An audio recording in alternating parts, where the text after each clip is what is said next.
Baik, bismillahirrahmanirrahim. Assalamualaikum warahmatullahi wabarakatuh. Teman-teman mahasiswa, selamat pagi, selamat siang, selamat sore, selamat malam bagi yang membuka video ini dimanapun, kapanpun. Semoga kalian dalam keadaan sehat walafiat. Nah, hari ini kita bertemu lagi di materi selanjutnya terkait dengan eh, apa bagaimana pemerintah dalam perekonomian Indonesia. Jadi kita akan mempelajari bagaimana peran pemerintah dalam perekonomian di Indonesia gitu ya. Nah, kalau kita bicara soal sistem ekonomi dan politik negara, kita akan mengenal ekonomi kapitalis dan ekonomi sosialis. Ekonomi kapitalis itu apa? Atau sering disebut dengan paham kapitalisme adalah sistem ekonomi di mana perdagangan, industri, dan alat-alat produksi dikendalikan oleh pemilik swasta dengan tujuan membuat keuntungan dalam ekonomi pasar. Tetapi kalau sosialis atau sosialisme, sistem sosial dan ekonomi yang ditandai dengan kepemilikan sosial dari alat-alat produksi dan manajemen kooperasi ekonomi, serta teori politik dan gerakan yang mengarah pada pembentukan sistem tersebut. Contoh negara kapitalis itu adalah Cina, negara sosialis itu misalnya Jepang. Nah, beberapa jenis ekonomi yang teman-teman harus tahu adalah sistem ekonomi pasar, sistem ekonomi terpimpin, dan sistem ekonomi campuran. Apa itu sistem ekonomi pasar? Sistem ekonomi pasar itu adalah keputusan untuk menetapkan produksi yang dibuat, berapa banyaknya, dan bagaimana mendistribusikan dan ditetapkan oleh pasar itu sendiri. Jadi, mekanisme pasar, penawaran, dan permintaan terhadap setiap hal yang diperdagangkan tergantung dengan kebutuhan masing-masing yang melakukan transaksi. Jadi, barang itu diproduksi berdasarkan permintaan pasar. Sistem ekonomi terpimpin atau terpusat adalah segala sesuatu yang diproduksi, baik jumlah maupun kualitasnya, serta distribusinya diatur oleh pemerintah pusat. Ya, jadi ada peran pemerintah di sini yang terlibat, gitu ya. Kemudian sistem ekonomi campuran, di mana sistem ekonomi campuran ini pemerintah ikut campur dalam pengaturan beberapa hal, berfungsi sebagai regulator, memastikan para pelaku ekonomi berperilaku sehat, bersaing dengan baik sehingga faktor produksi dimanfaatkan seoptimum dan seproduktif mungkin. Nah, ini teorinya Adam Smith, yaitu eh, apa namanya adanya keterlibatan pemerintah di dalam pengelolaan market gitu ya, atau invisible hand, pemerintah sebagai invisible hand. Nah, siklus perekonomian dalam suatu negara pertama adalah daya beli atau kebutuhan meningkat. Kemudian menciptakan peluang pasar karena misalnya keinginan vaksin, kemudian suntik vaksin, kemudian misalnya lagi kebutuhan untuk BBM, listrik, dan lain sebagainya. Menciptakan peluang pasar, orang-orang akan berlomba-lomba menyediakan ini ya, baik pemerintah maupun swasta. Kemudian penciptaan lapangan kerja karena butuh sumber daya. Kemudian ekonomi membaik, akhirnya lapangan pekerjaan meningkat. Nah, itu siklus perekonomian di suatu negara. Nah, peran pasar dan pemerintah. Tiga pertanyaan penting dalam perekonomian. Pertama, output apa dan jumlahnya berapa yang diperlukan untuk produksi tadi ya. Kalau teman-teman sudah menyimak video yang tadi, eh, apa yang tadi sebelumnya maksudnya, eh, ada masalah produksi gitu ya. Masalah ekonomi itu masalah produksi biasanya. Nah, kemudian yang kedua, bagaimana cara memproduksinya, yaitu teknik apa untuk mengkombinasikan berbagai faktor produksi menjadi keluaran tertentu. Yang ketiga, untuk siapa keluaran tersebut dibuat dan bagaimana mendistribusikannya.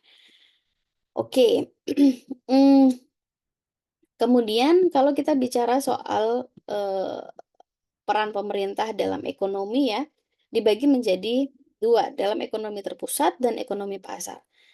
Kegagalan ekonomi pasar tidak adanya kendali gitu ya. Apa saja? Inefisiensi, monopoli, eksternalitas, side effect dan barang publik. Jadi eh, pasar itu akan hanya dimonopoli saja dengan satu atau dua pihak atau beberapa pihak. Jadi tidak merata, tidak kemudian market itu tidak terkontrol.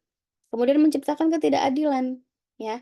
Ekonomi pasar itu menciptakan ketidakadilan, yang kaya makin kaya, yang miskin makin miskin gitu.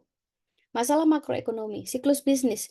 Ini juga menyebabkan inflasi dan pengangguran, pertumbuhan ekonomi yang juga lamban jika eh, apa ekonomi pasar ya. Jadi ini kegagalan ekonomi pasar yang tadi sudah kita bahas ekonomi pasar itu apa.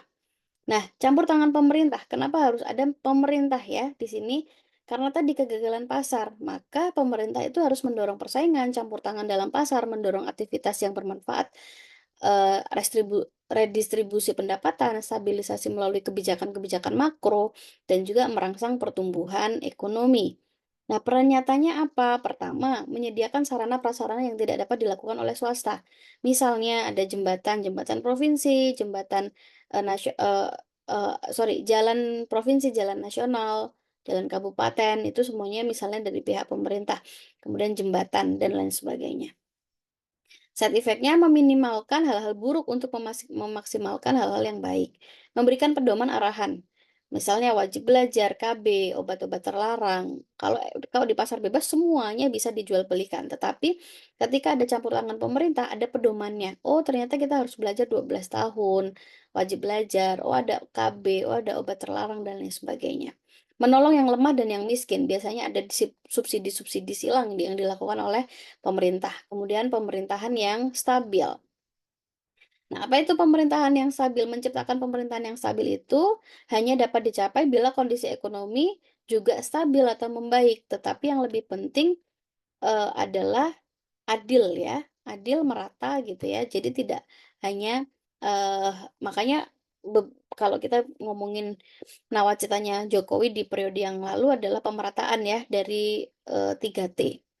Daerah-daerah terpencil, terluar, terpinggir gitu. Nah, kemudian yang kedua tingkat pengangguran juga minim. Jadi S1 yang lulus gitu misalnya, dia bisa diterima di tempat kerja yang relatif banyak gitu, ada lapangan pekerjaannya. Sehingga pemerintahan ekonomi menjadi stabil karena perekonomiannya stabil gitu ya. Nah, kalau tingkat penganggurannya lebih tinggi, berarti ini ada permasalahan. Kenapa kemudian lapangan pekerjaan itu hanya sedikit?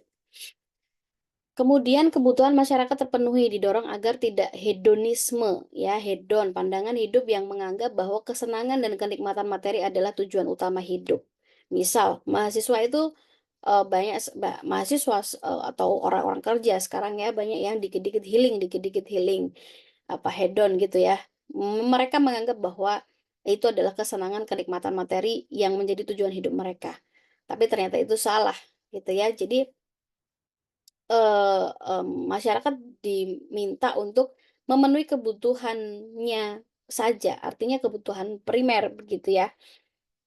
Ketika misalnya ada uang lebih dan lain sebagainya, ya itu monggo. Tetapi untuk apa namanya agar pemerintahan stabil, kemudian ekonomi juga stabil, maka tidak boleh sifat-sifat hedonisme ini hadir di kita, gitu ya. Kemudian inflasi rendah. Nah, teman-teman kita dilanda dari COVID-19 sampai mungkin apa di pertengahan COVID dan tahun ini inflasi itu cukup tinggi ya, cukup tinggi. Jadi negara yang stabil itu ketika nilai inflasinya rendah. Nah, jadi silahkan nanti dilihat di negara-negara mana saja inflasi yang inflasinya rendah. Negara berkembang ya, jangan negara maju. Jadi negara-negara berkembang yang inflasinya rendah mana saja. Nah, kita bandingkan dengan misalnya dari kita bandingkan dengan Indonesia. Nah, itu ya, itu materi terkait dengan apa yang kemudian dibahas di sini, yaitu pemerintah, peran pemerintah dan juga ekonomi gitu ya. Nah, ini juga soal sumber-sumber pajak dan bukan pajak. Jadi kalau orang bekerja harus sudah eh, ada pajak-pajaknya macam-macam namanya. Kemudian orang yang punya rumah ada pajak bumi bangunan, dan lain sebagainya. Nanti teman-teman bisa pelajari sendiri, tetapi itu yang tadi saya sampaikan, silahkan nanti cari, contoh inflasi di negara berkembang, kemudian bandingkan dengan kondisi di Indonesia. Baik, itu saja yang bisa saya sampaikan, mudah-mudahan bermanfaat untuk teman-teman semua. Terima kasih, salam sehat, wassalamualaikum warahmatullahi wabarakatuh.